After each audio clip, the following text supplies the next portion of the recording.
சென்னை 7 கிணறு பேசின் பாலம் கூவம் ஆற்றின் அருகே இரத்த காயங்களுடன் ஆண் சடலம் கண்டெடுக்கப்பட்டது தொடர்பாக 5 பேரை போலீசார் கைது செய்துள்ளனர்.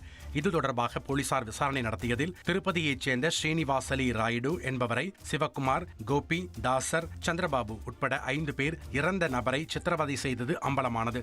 மேலும் அவர் தங்களிடம் பணியாற்றிவிட்டு எதிர்த்தரப்பைச் சேர்ந்தவர்களிடம் பணம் வாங்கிக் கொண்டு தங்களுக்கு துரோகம் இழைத்ததால் குடோனில் கட்டி வைத்து அடித்ததாகவும் இதனால் ஸ்ரீனிவாசலி தற்கொலை செய்து கொண்டதாகவும் கைதானவர்கள் வாக்குமூலம் அளித்துள்ளதாக போலீசார் தெரிவித்துள்ளனர். திருவள்ளூர் அருகே போதையில் இளைஞர் அடித்து கொலை செய்யப்பட்ட சம்பவம் பரபரப்பை ஏற்படுத்தியுள்ளது.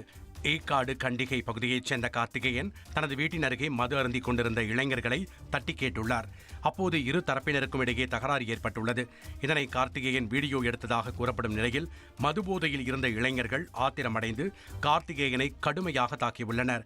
இதில் அவர் பரிதாபமாக உயிரிழந்த நிலையில் இதுகுறித்து வழக்கு பதிவு செய்து போலீசார் விசாரணை நடத்தி வருகின்றனர். தஞ்சாவூர் அருகே ஒரே கிராமத்தைச் சேர்ந்த 3 சிறுவர்கள் குளத்தில் மூழ்கி உயிரிழந்த சம்பவம் பெரும் சோகத்தை ஏற்படுத்தியுள்ளது.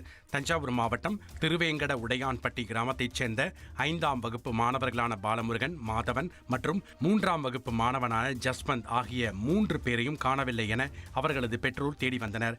இதனிடையே அந்த பகுதியில் உள்ள மருதக்குடி குளத்தில் சிறுவர்களின் ஆடைகள் உள்ளிட்டவை கிடந்த நிலையில் குளத்தில் இறங்கி இளைஞர்கள் சிலர் தேடினர். அப்போது மயங்கிய நிலையில் குளத்தில் இருந்து 3 சிறுவர்களையும் மீட்டு மருத்துவமனைக்கு கொண்டு சென்றனர்.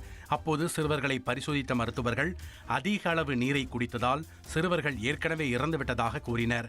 இந்த சம்பவத்தால் சிறுவர்களின் குடும்பத்தோடு ஒட்டுமொத்த கிராமமே சோகத்தில் மூழ்கியது. இதுகுறித்து வழக்கு பதிவு செய்த போலீசார் விசாரணை நடத்தி வருகின்றனர்.